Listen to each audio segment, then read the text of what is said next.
şiarlarının içerisinde İmam Hüseyin'in şiarları var. Ağıt boyutuna geldiğimiz zaman, mersiye boyutuna geldiğimiz zaman doğrudan İmam Hüseyin'in mersiyeleri olan.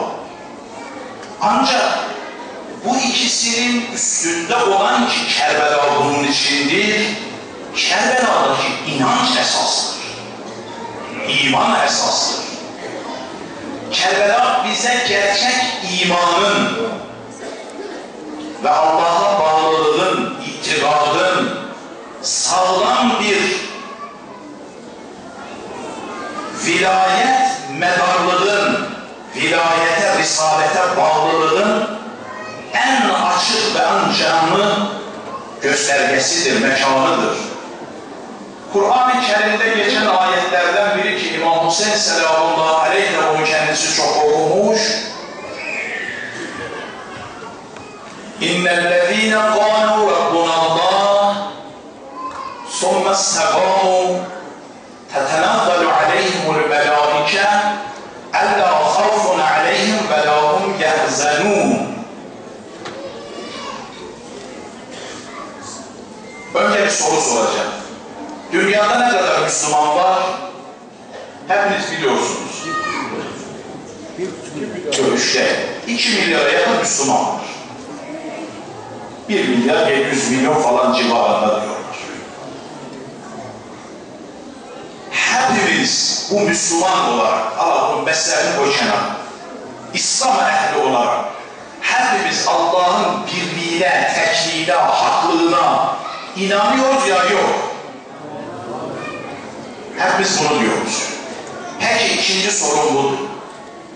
Bu 1 milyar 700 milyon Müslüman doğrudan Allah'a bağlı mı değil?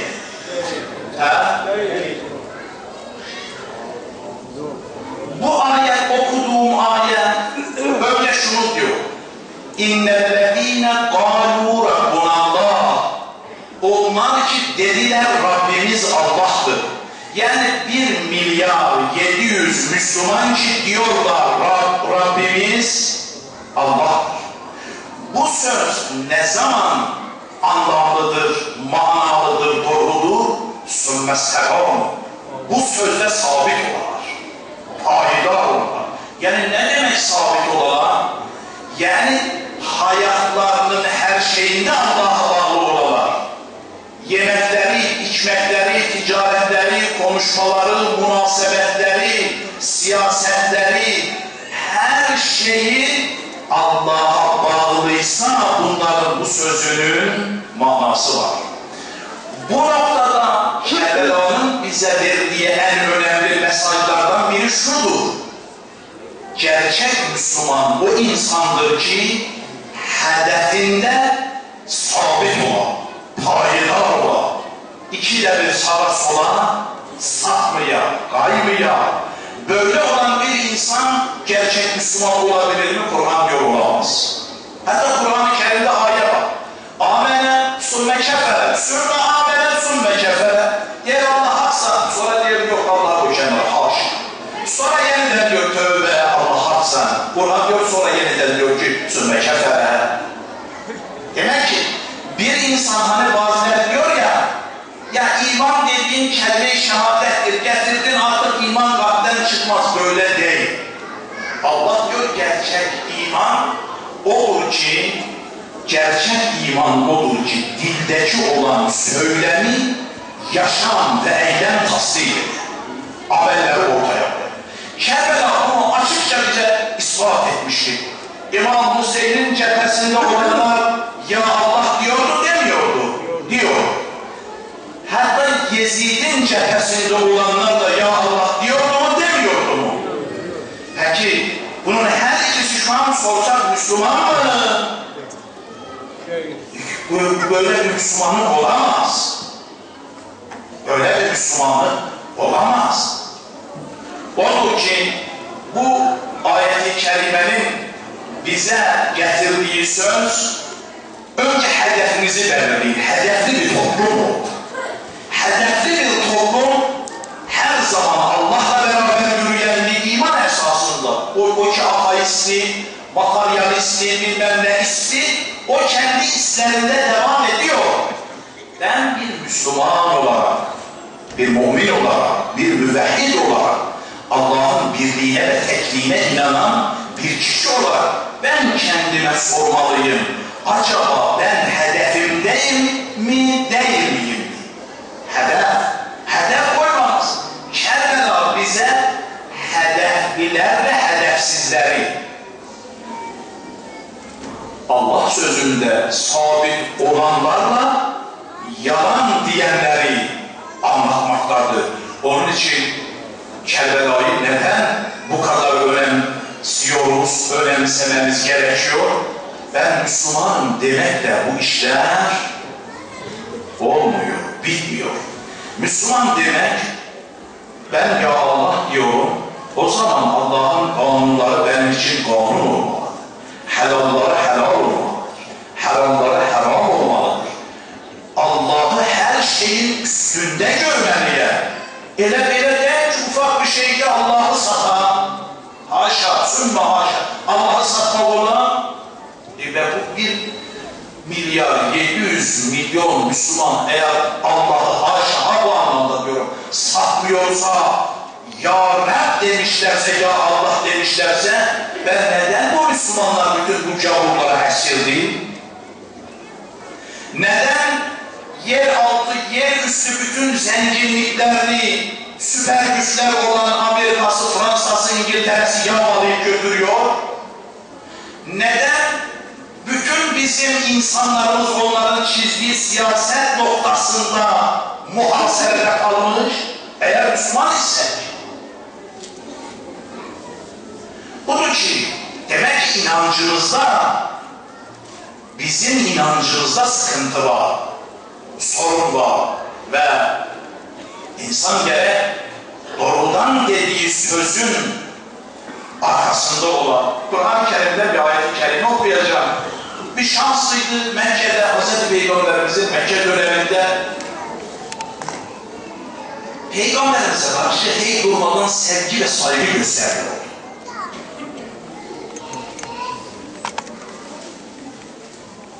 Ve derken kelime-i şehadet getirmeye başladı. Kelime-i şehadet getirdikten sonra yani İslamlığını ilan etti. Bunun çevresindeki olanlara, bu hepimize mesaj daha, birçok adam, düz adam olacak, çevresi müsaade etmiyor düzelmesine. Arkadaşlar, mesai arkadaşlar, masa arkadaşları, yemek arkadaşları, gezi arkadaşları. Arkadaşlar dedi ki sen ne ettin? Ya o da iyi insandı. Bakalım sözü makuldu, mantıklıydı. O hiçbir zaman yalan dememiş. Yok dediler, olmaz. O bizim dedelerimizin, bizim büyüklerimizin dinine aykırı hareket edir. Ya ondan ilişkini keseceksin ya bizden ilişkini keseceksin. O kadar bunun üzerine gittiler, dediler. Tamam dedi, ondan ilişkini keseceğim. Yani az önce dediğimiz, önce Allah dedi, sonra dedi Allah'ın etmeye çalıştı, inkar etme. Dediler yok, bunu kanıtlayacağız. Nasıl kanıtlayacaksan? Peygambere hakaret edeceğiz. Bu adam geldi, peygamberce halkın içerisindeydi, haşa. Ağzının üstünü peygamberin üstüne attı.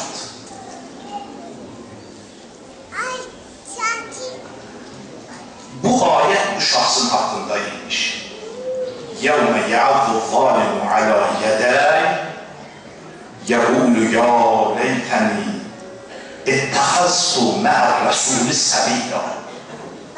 Diyor bu insan ne yaptığını anlamadı. Kıyamet günü veya ecel anı geldiği zaman ayetin kullandığı aynen cümle budur. يَعَرْفُ الظَّالِمُ عَلَى يَدِهِ. Bizler genelde hayret ettiğimiz olaylarda ne ederiz? Siz söyleyin. Parmağınızı ısırdınız da Bu bir toplumun bir çoğunda var. Kur'an diyor yok. Yəhəzzi zalimu əla yədi. İki elini birden ağzına götürüp iki ellerini ısırmaya başlayacaktı. Yani bu bunun o şaşkınlığının ne kadar üstün bir noktada olduğunu gösterir. Şaşkınlığı dönüp şöyle haykıracaktı. Ya leyteni ittehassu ma'ar Resulü sabila. Kaş olaydı peygamberden dönmeyeydi. Kaş dönmeyeydi. Döndüm. Ya veyletena lema tahız fülâne halila. Bu da bir sen. Kaş filan keslerle dost olmasın. Onların dostluğu beni Allah dostuna, Allah Resuluna düşman eyledi ve beni azab eyledi. Yani Kur'an bize diyor dinde sabit kalmanın yollarından biri kişinin etrafıdır, çevresidir, arkadaşıdır, bulunduğu ortamdır. Kimle konuşur? Kimle konuşur? İnsan kiminle oturup kalkmalıdır? Din, eğer işin gerçeği budur. Din bize eğer diyorsa, bakın dinimizde necaset kaç tane soruyorum. Hepiniz bilirsiniz inşallah. Arkadan hiçbir ses gelmedi. Necaset kaç taneydi? 11 tane. Bu 11 taneden biri de kafir. Dinimiz diyor kafir necis. Öyle kafirler var ki her gün duş alır. Sabahleyin kalkır, her gün güzel şampuanıyla, sabunuyla yıkanır, liflenir, tertemiz. Ele Müslüman da var ki Allah bilir belki ayda bir kere doğru düzgün ya yıkanır ya yıkanmaz. Şimdi bunu hangisi kendisi? O yıkanmıyor. Ha? Yıkanmıyor. O zaman demek ki bu ayrı bir şey diyor. Bu necasetten maksat bedeni necaset değil. Fikir ve ruhu necistir bunun. Bunun düşüncesi necistir. Bunun zihniyeti, akidesi necistir. Bize niye diyor bu necistir? Diyor bak, onunla haşır naşır olma seni de necis edecek, muhtar edecek. Seni de necis edecek. Bedenini de fikrini bozacak. Aklını bozacak. Ahlakını bozacak. Yolunu bozacak. Onun için din bize diyor ki müminlerle oturun. Din bize diyor ki basiret ehli olanla oturun. Din bize diyor ki alimlerle oturun. Mesela İslam'ın emridir. Kur'an'ın emridir. Nebi-i Ekrem'in emridir. Yola bağlı olanlarla oturun kalkın. Ta Allah'ın yolunda sabit kalasınız. Ve öyle olmasın ki ufak bir şeyde hemen genelde bir kısım insan var ki dinini sanki dünya ticaret vesilesi karar kılmış. Geçim vesilesi karar kılmış. Hindistan'da şu an var. Birçok Hindu var ki bu Hindular adı üstünde Müslüman değil, ineğe kapandılar. Muharrem ayı geldiği zaman her gün ihsan edildiler. Özellikle Tasu'a ve Aşura. İhsan yemeği hazırlayırlar İmam Hüseyin'in adına. Bunlara diyorlar ki siz ki Hazreti Hüseyin'in şiası değilsiniz. Neden bu ihsan yemeği veriyorsunuz? Diyorlar bizim babalarımız da böyle diyor ki onun adına açtığımız sofra malımıza, mülkimize bereket getirir.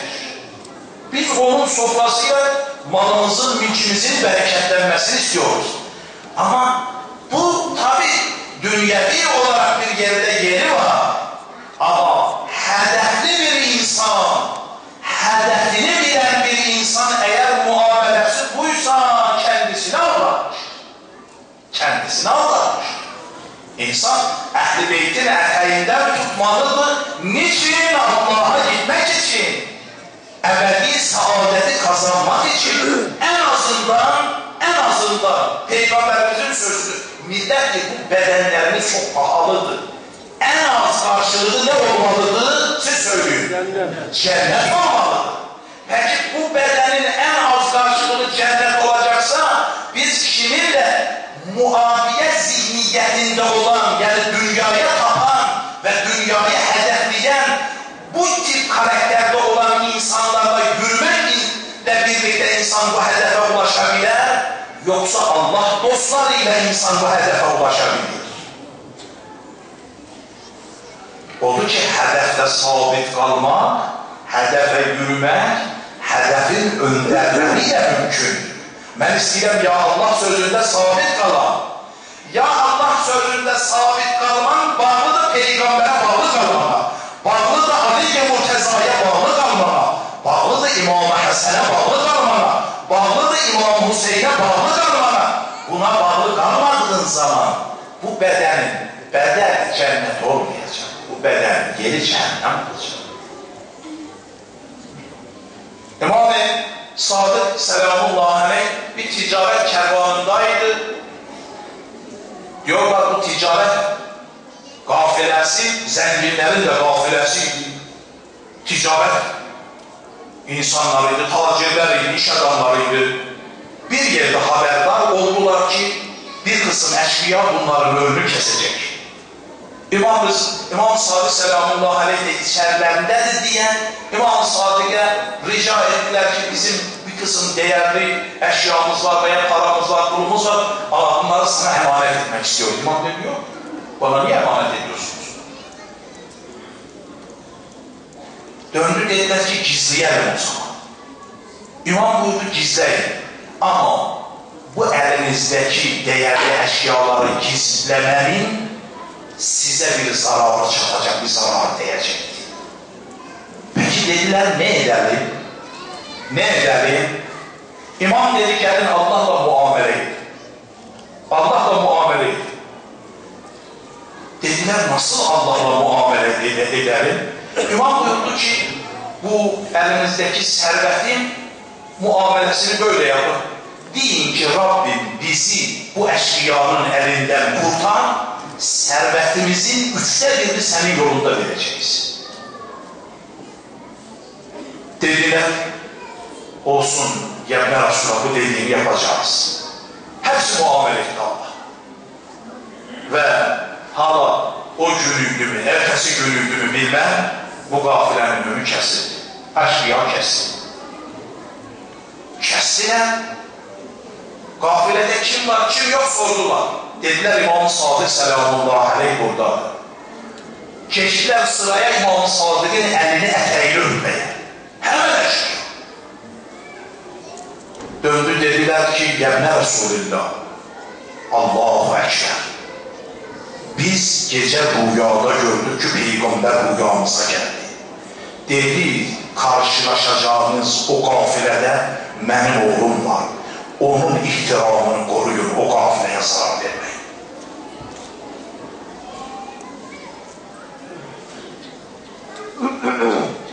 İmam Sadık, senin ihtiramına biz bu gafileye zarar vermeyecek. Neyin sonuydu bu? Allah'la olan o muamelenin sonuydu. Allah hiçbir şekilde insana ulaştıracak. Bizler hayatta hep ticareti kendi açımızdan yapıyoruz. Ne olar? Allah'la muamele edin bu İmam Hüseyin'in meclisine. İmanımızı bile koyar. Zekat pariyesi Peygamberin zamanındakilere geldi. Doğru mu? Sorun size. Yanlıştır. Bugün de var. Bu geçerli mi sizce bu asırda? Geçerlidir. Peki niye o zaman bizim millet zekatımız vermiyor? O zaman Hüseyin'in meclisinde Allah'la muamele edek. Ya Allah, dinde sabit kalmak demek, namaz parasız da herkes kılır. Dinde sabit kalmak demek, dinin emirlerini yerine getirmektir. Hedefli olmak demek budur. Yoksa hedefli olmak onlar için, böyle baktığımız zaman maddi olarak bana zararı değmeyecekse tamam onların hepsi başım üstüne. Ama maddi olanlar Allah kurban olun. Bunlar artık bu hesapta ben yokum. Hüseyin-i Meclis hedefli olmayı öğretir dediğimiz zaman sadece bu değil ki. Bu 10 Muharrem'in içerisinde her yerde feryat eden Lebbeyk ya Hüseyin diyen, ya Abbas diyen, ya Zeynep diyen ama yaşamımızda helal, haram, vacip işlemesin bu hedefe yürümek olur mu sizce? Olmaz. Olmaz. Hedefe yürümek lazım. Hedefli olmak lazım. Bakın dönek bu tarafa. İmam Hüseyin'in katilleri İmam Hüseyin'i herkesten çok iyi tanıyordular. Tanımadığı bir insanı öldürmüyorlar. İmam Hüseyin'in katilleri İmam Hüseyin'i herkesten çok tanıyor. İmam Hüseyin'in qətlinə gələn Yezid'in Kərbəla'dakı komutanının adı sağ oğlu Ömer'de, Allah lanet eylesin. Öyle ki Kufe valisi İbn Ziyad İmam Hüseyin'in Kərbəla'da yolunun kesildiği haberini aldı. Bir mektup gönderdi, bir elçi gönderdi Kərbəla'ya. Getirdiği elçi mektubu İmam Hüseyin'e okudu. Dedi valinin desturu. Ya Kufe'ye gelip valiye Yezid adına beyat edeceksiniz veya burada öldürüleceksiniz. Bu desturu okudu. İmam o mektubu götürdü, attı kenara. O gelen elçiye de dedi ki benim bu mektuba cevabım yoktur.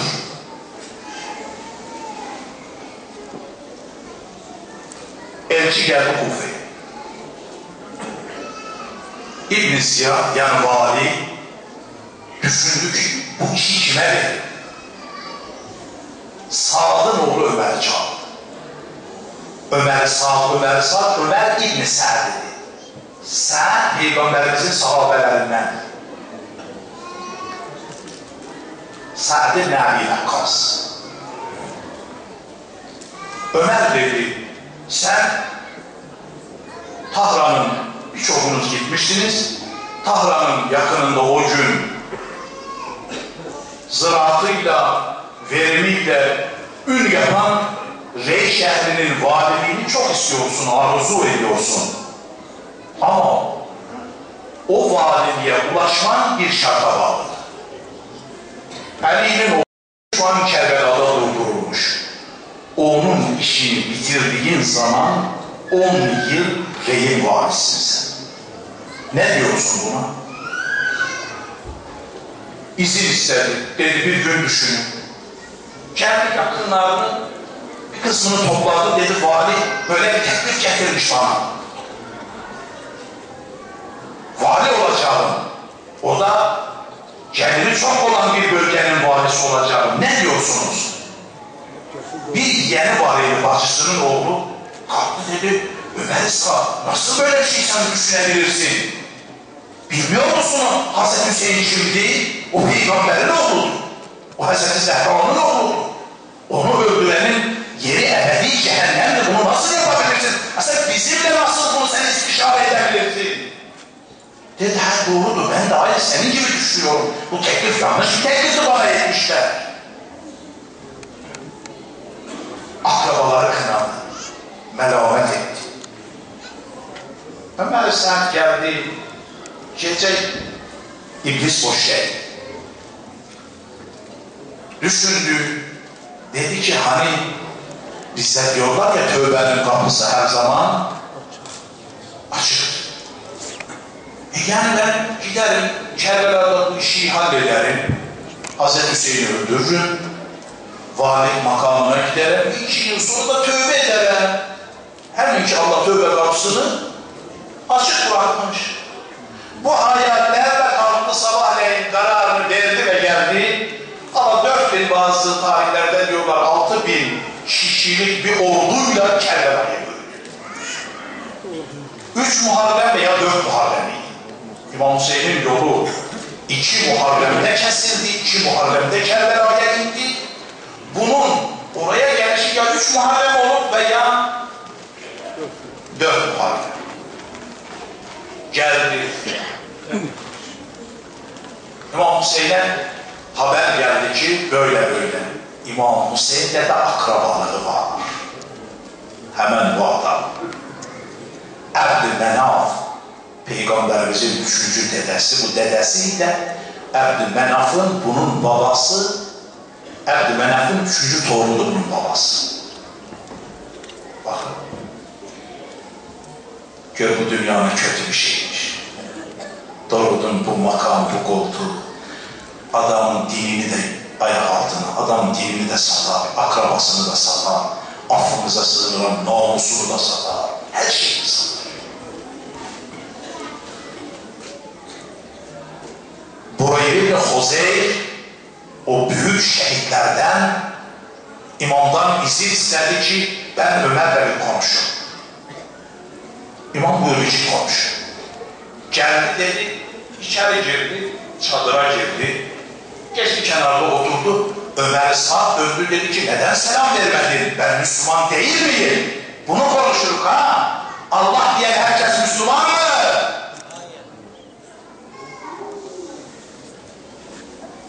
Ben Müslüman değil miyim?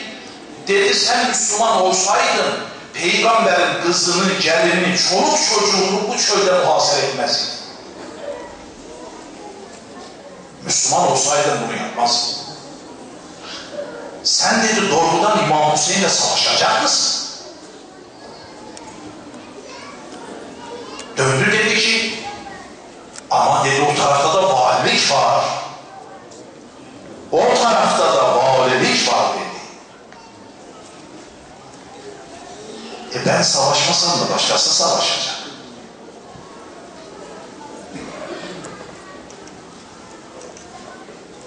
Ve buraya sözünü dedi, Hüseyin'i öldüren dedi ebedi azab ehledi. Sen hani Hüseyin senin akrabandı. Akrabalığın gereği gerek Hüseyin'e saygı göstersen. Hüseyin senin imamındı. İmamın olması hasebiyle Hüseyin'e saygı gör. Buraya sözünü dedi gitti. İmam Hüseyin selamullahi aleyh kendisi de artık hiçbir mazereti kalmasın diye kendisi Ömer Sa'd'la görüşmüş. 20 kişiyle imam geldi, 20 kişiyle de o geldi. Çadıra girdiler. İmam emir buyurdu. Dedi bir Abbas'tan sen kal, bir de Ali Ekber kalsın çadırda. Ömer Sa'd da bir oğluna dedi, bir de kölesine dedi siz kalın. İmam döndü dedi ki Ömer sen, yani sen beni öldürmeye mi gelmişsin? Niye bunları diyoruz? Bazıları diyorlar ya, bu af buyurun, bu biliyorum hangi tabiri kullanan bu alçaklar, bu aptallar, bu ahmaklar, bu satılmışlar. Hani peygamberin zamanında herkes müçtehit olup ya, peygamber evine ateş vuranlar müçtehit, peygamber oğullarını öldürenler müçtehit.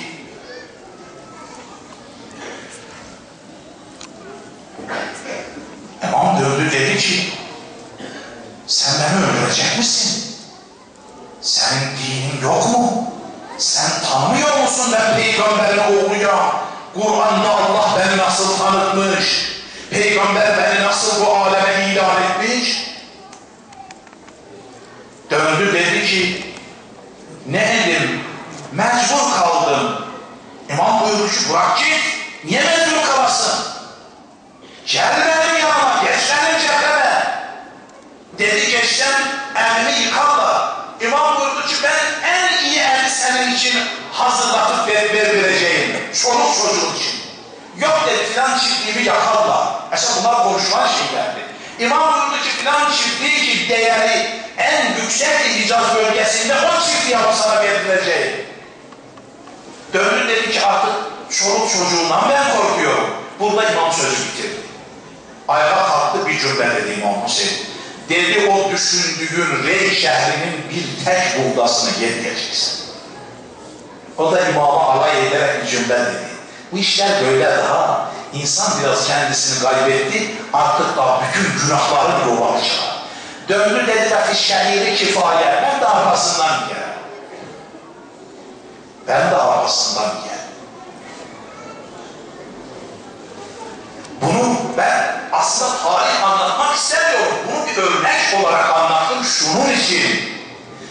Müminler, Hüseyin'in meclisine gelenler, ya Hüseyin deyip göğsümüze döverim, bunu yapalım. Bunu yapalım, sakkallah, kalk gitmeyin.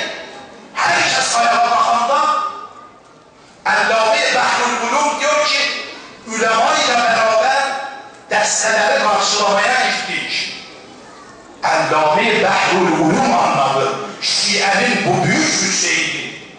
Diyorlar Allame Behrul Ulum ki, Şia'nın yegane merkezde o gün baktılar, ebasını çıkarttı, gebasını çıkarttı, emmamesini çıkarttı, geçti sine vuranların içerisine, başlarını sine dövmeye.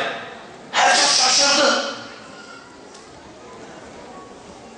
Sonra Allame Behrul Ulum'a dediler, Allame neden öyle yaptın?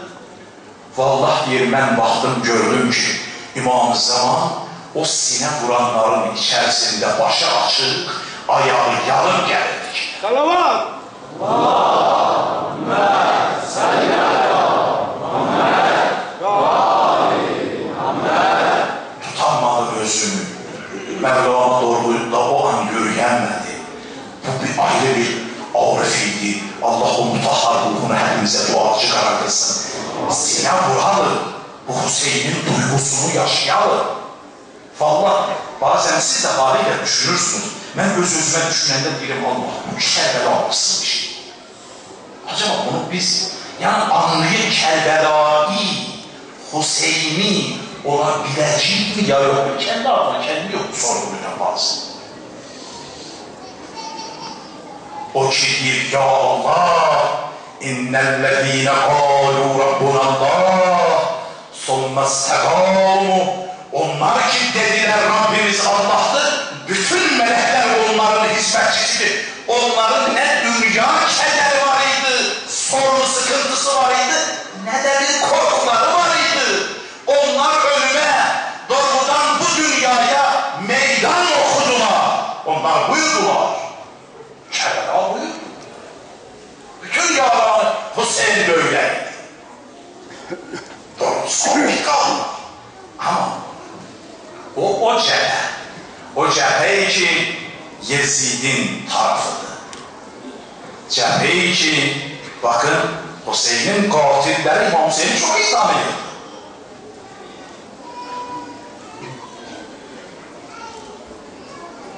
Dönek bu tarafa, o sabit kalanlara bakar.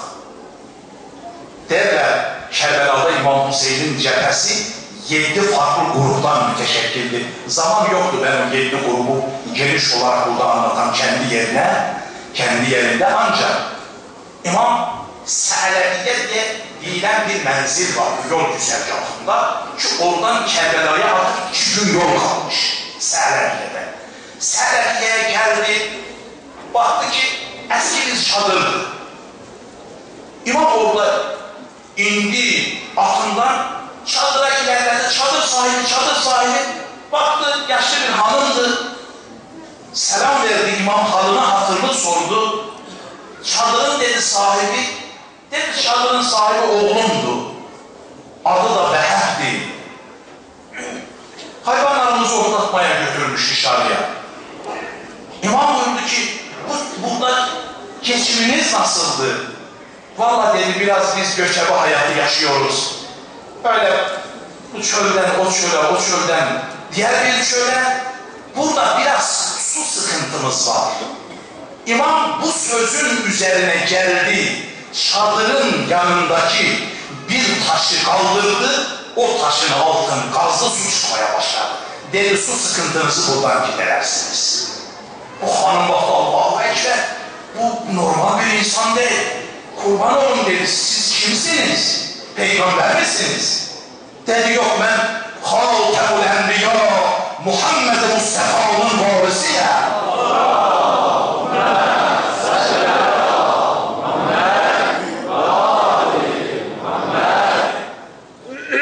Dininiz nədir? İmam anlattı. Bu hamil hata bağlı.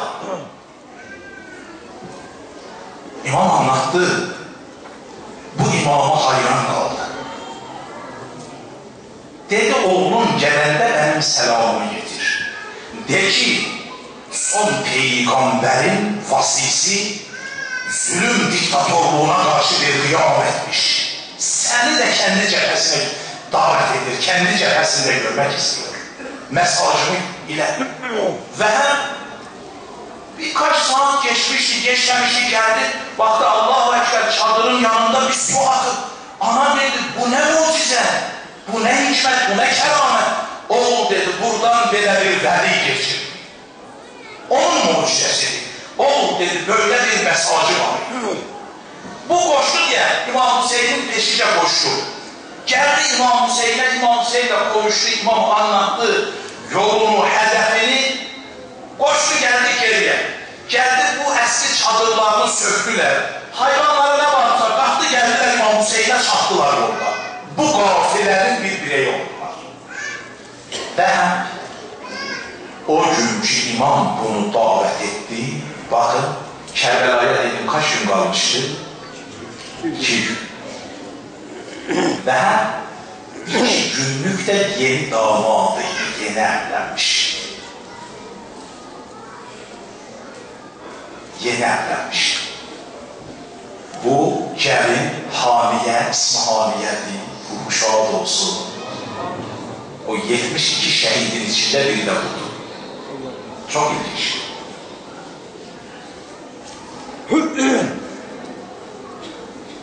Bu gafile geldi.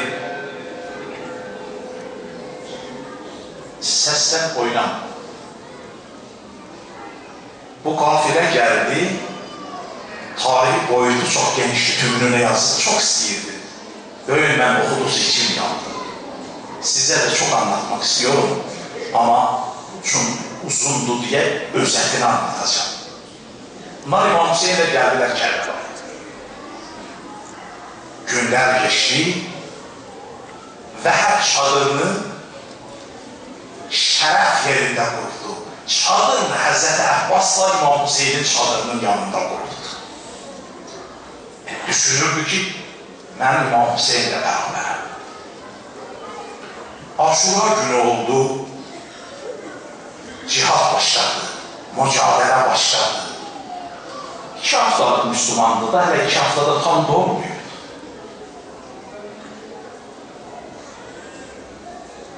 Ashab ki artık tənbətən meydana gelir ve her bir annesi Qəmər xanım oğlunu çağırdı, dedi oğul, görürsən ki Peygambərin oğlu artıq savaş halindədir. Artıq sənin peşinə düşdüyümüz gəldiğimiz. Oğul, istəyirəm mən səni önce düşüncəmi alam, fakat bir şey diyeceğim. Bu boğazının kanını onun yolunda akıdasan, fakat o kandan bir damla da bana hediye edeceksen, o damlanın bedelinde ben de bu sütümü sana helal edeceğim. O bir kanın, o bir damla kanın bedelinde ben sütümü sana helal edeceğim. Ve hep döndü dedi, anne tamam. Dediklerin tamam, ben de düşünürüm. İmam Hüseyin'den ayırmak olmaz. Ama anası ne dedi oğlum? Dedi Hanife gelin. Oğlum dedi, onun bunu bilmem ha. Kimse yolumu kesmesin. Hüseyin de burada. Ben demirəm hanımının da rızasını alma. Git hanımının da kalbini al ki. Girdi içeriye. Hamiye sözünü dedi, Hami dedi. Ben istəyirəm, 2 hafta oldu da bizim evliliğimiz. Kərbela bunların balayınıydı. Ne farklı bir sahneydi, ne farklı bir duyguydu. Ben de istəyirəm İmam Hüseyin'e katılalım. Konuşurlar. Ben dedim, önümü kesmem ki, ama bir şartla mən razı olacağım ki desən və o sözü ki də İmam Hüseynin huzurunda bana verəcəksən. Nədir dedi, nə şartla? Bu şartla ki, qiyamətdə cənnətə bənsiz getməyəcəksən. Bana şəfaat edəcəksən. Bunlar gəldilər İmam Hüseynin huzuruna. İmam Hüseynin huzuruna gəldikləri zaman və həm söz verdi. Bu xanım nə qədər ədəbli bir xanım idi bu xamiyə. Döndü dedi, Əbu Abdillah, mən kimsəsizəm, məni də Həzrəti Zeynəbə əmanət edin. Məni də bacım Zeynəbə əmanət edin. İmam Hüseyin buna əmanət edin. Hala həm savaş meydanına gitti. Yerdə kılıçlar vurdu, yiyi küfretildi meydanı. Belirli bir insan öldürdükten sonra döndü annesine. Annesine diyor ki, ana diyor benden razı oldu mu?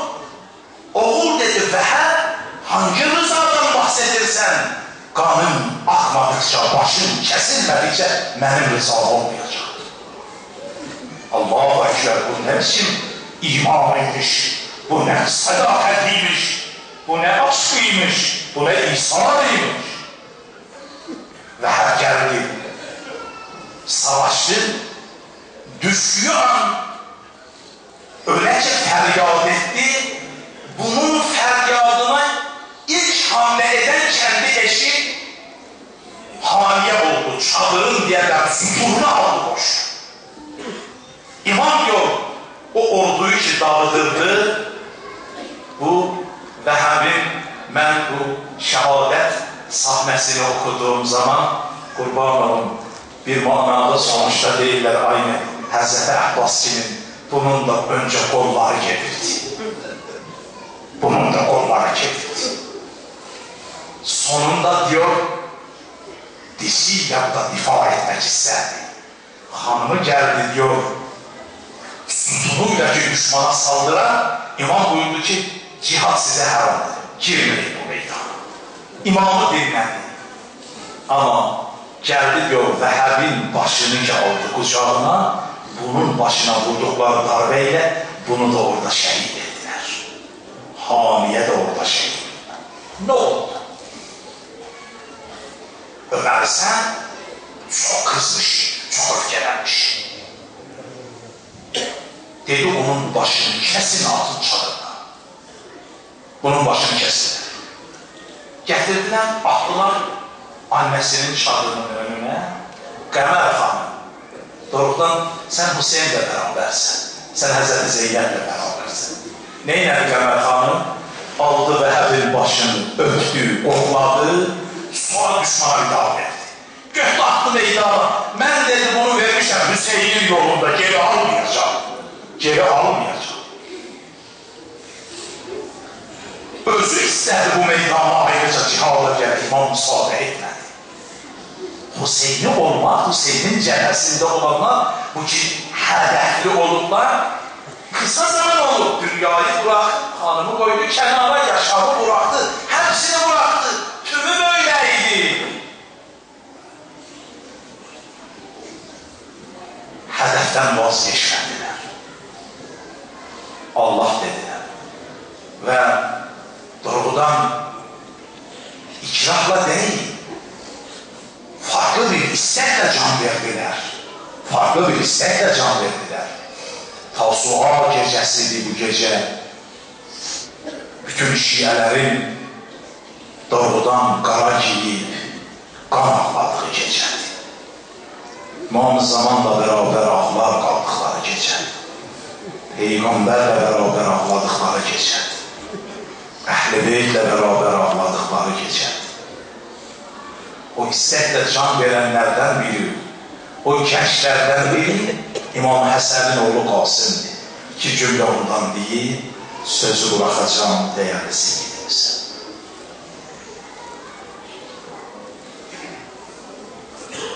O Aşura gecesinin sahnesini herkes bilir. Ki imam konuştu, Qasım kalktı, sözünü dedi. Aşura günü Qasım kalktı, kuşandı ki geldi izin isteyip meydana gider. İmam dedi, yox. Sən qardaşım Həsənin əmanətisən, sən meydana göndərməyəcək. Həzrəti Qasım çox ayaq dirədi. İmam yox dedi. Hala niyə kəndi yerində? Mərhum Ayətullah Şüştəri, bu İmam Hüseyin aşığı. Bu diyor ki, bunun yazdığı o yazıda, diyor Qasım o kadar etkilendi ki, geldi oturdu bir yerde, fəcələsə məhmumən məğmuma. O kadar qəmli və kədərli oturdu ki, elə ağlayır ki, neden amcam bana izin vermədi? Neden verdi? Bu düşüncədəydi aklına bir şey geldi. Ne geldi? Mənim aklıma belə geldi. İmam Həsən şəhid olanda Qasım ya 3 yaşındaydı ya 4 yaşındaydı. O 3 yaşındaki Qasım'ına İmam Həsən bir cümle deyibdi. 3 yaşındaki Qasım'ına deyib, Qasım, oğul bir mektup yazacağım, en dargın gününde o mektubu okuyacaksan, o mektup senin sıkıntını giderecektir. Qasım o oturmuşuydu, ağına o mektup geldi. Babam bu mektubu vermiş idi, Ahmet'ti, geldi çadırlara annesine dedi ki, babamın bana verdiği mektubu getir. Geldi, açtı ilk kez orada okuyor. Baktı gördü ki İmam Həsən belə yazır. Oğul Qasım, amcam Hüseyin darda kaldığı gün, onu tek koymayacağım, canını Hüseyin'e kurban edeceğim. Bu mektupla geldik amcasının önüne, İmam Hüseyin'in önüne. İmam Hüseyin diye mektubu aldı, okudu Qasım'ı bastı dışarıda. O kadar ağladı ki Mevla. Sonra İmam Hüseyin əmmaməsini çıkardı deyip, yarısını kəfən etdi giydirdi Qasım'a, yarısını da sardı Qasım'ın başına. Qasım'ı meydana gönderdi. Yerler düşman baktı sanki bir ay parçasının yarısıdır. Neden? Gelen o başındaki emmame yüzünün bir kısmını örtmüşüydü. Recep oturdu. Düşmana saldırır falan. O nokta gelir ki Hazreti Qasım'ı alırlar araya aldıkları zaman orada feryat edir, amcacan beni buyur. Amcacan beni buyur. İmam Hüseyin bütün her şeyiyle Qasım'ın dalına geldi. Geldi, öyle ki Hazreti Qasım'a çattı, seslendi Qasımcan, Qasımcan, Qasımcan, baktı can yok. Ah dedi Qasım, amcam kurban olsun, elə ki çağırdı gelenleri bana, gelende derdine derman olamadım bana. İmam aldı kucağa Qasım, gelirdi çadırlara, koydu Əli Əkbərin yanına. Elə ki Əli Əkbərin yanına koydu, İmam geldi çadırın o çıkış kapısına, belə döndü mahzun baktı, bir Əkbərə baktı, bir de Qasım'a baktı. Ah dedi Əkbərim, Qasım'ım, oğullarım benim, yandırdınız beni. Öz vatanım olsaydı bana, sizin yasınızda oturup matem tutacıydım. Ama ne dedim, Hüseyin garip oldu benim orada. Hüseyin garip oldu. Allah hürmetine, garipliğine kurban olan Ebu Abdillah ve seyyâlemun lezîne zalemu eyyemun galebîn.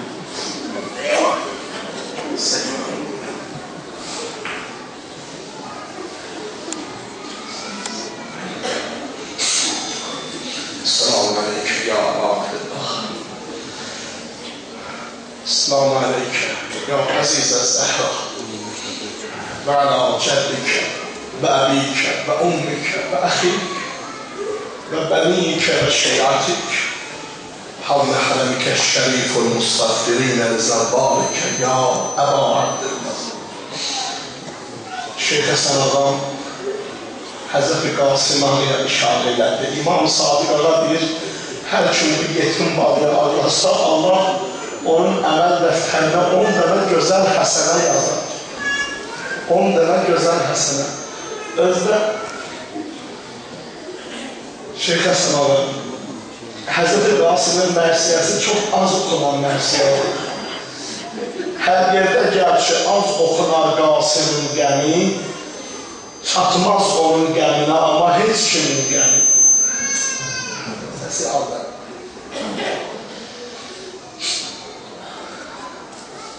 Bir durri purbəha-bi ədən yadigarıdır.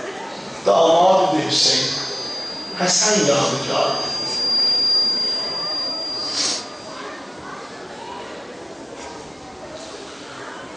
Gəlib meydanda Rəcəz oxuyurdu. Rəcəz bundan ibarətdir. Rəcəzi ilə başlayılan mərsiyəsinə.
Bəxti həssasın əmican yazdı.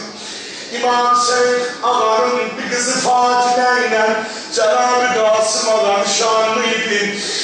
Mən müridəm sənə bana əmrinə. Gölə gələcək. Əmrinə canı zəhra əmrinə. Ya özün gəl dadimə ya əmrinə. Əmrinə əgər özün gələbilirsən mənim dadimə. Gəlsinə basın əmrinə.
hazırlayırlar. Adam bakır o səhərdir. Deyəm onu gəl qıza ayrıyam bana. Zülfü yaşmar tağlar. Ayam oldu. Hamısı gəlin mənim kimi əylə qalan ayağa. Ay daday daday.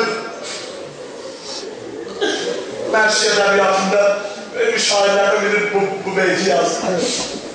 Aynı yazı bucu. Anamıcan gözyaşı aşkı güman etmeliyim. Mənə bir söz deyəm olur, axı hansı yerə getmeliyim. Gülmələm sizin elə deyərlər, gəlin mən gələyim. Ay daday daday daday.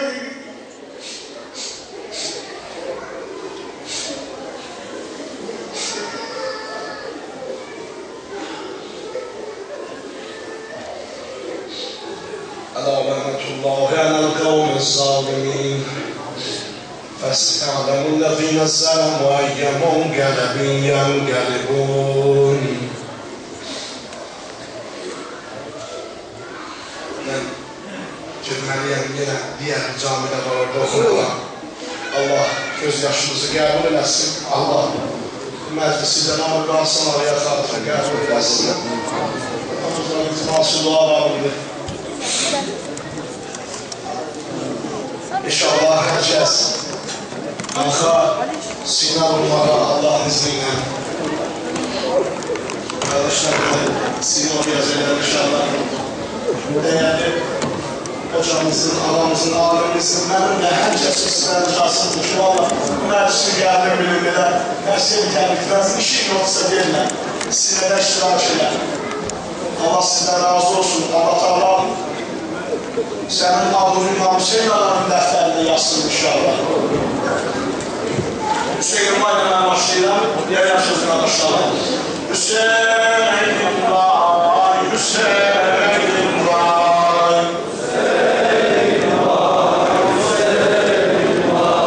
Hüseyin Vay. Hüseyin Vay, Hüseyin Vay.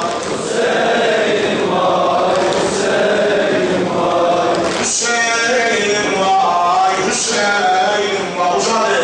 Hüseyin Vay, Hüseyin Vay. Yaramamın akar.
olaram, Zeynəbə Abbas olaram, qəbrinə şahbaz olaram, Zeynəbə Abbas olaram, qəbrinə şahbaz olaram, Zeynəbə Abbas olaram, qəbrinə şahbaz olaram, Zeynəbə Abbas olaram, türbətinə mən dökərəm, düşmən əli deyir mənə, türbətinə mən dökərəm, düşmən əli deyir mənə, eşəki mən ölməmişəm, Zeynəbi əsir ver mənə, türbətinə mən dökərəm, düşmən əli deyir mənə, eşəki mən ölməmişəm, Zeynəbi əsir ver mənə, qəbrimə şahbaz olaram, Zeynəbə Abbas olaram, qəbrinə şahbaz olaram, Zeynəbə Abbas olaram, qəbrinə şahbaz olaram, Zeynəbə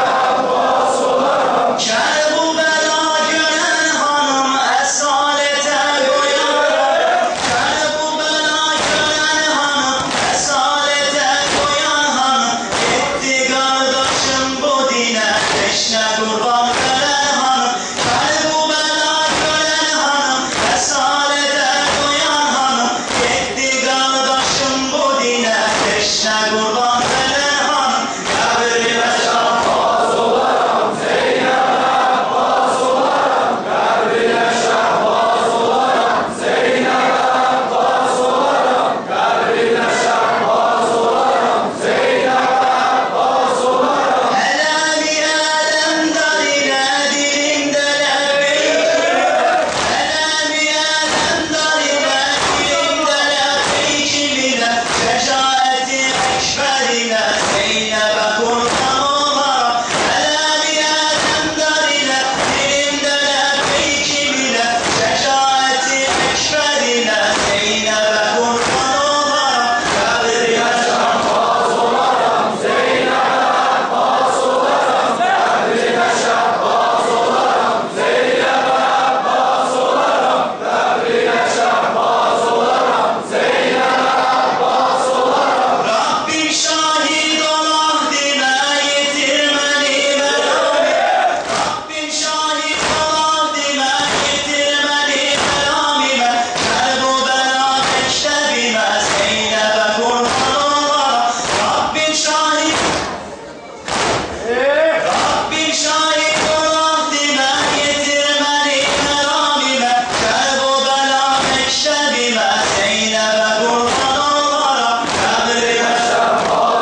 iman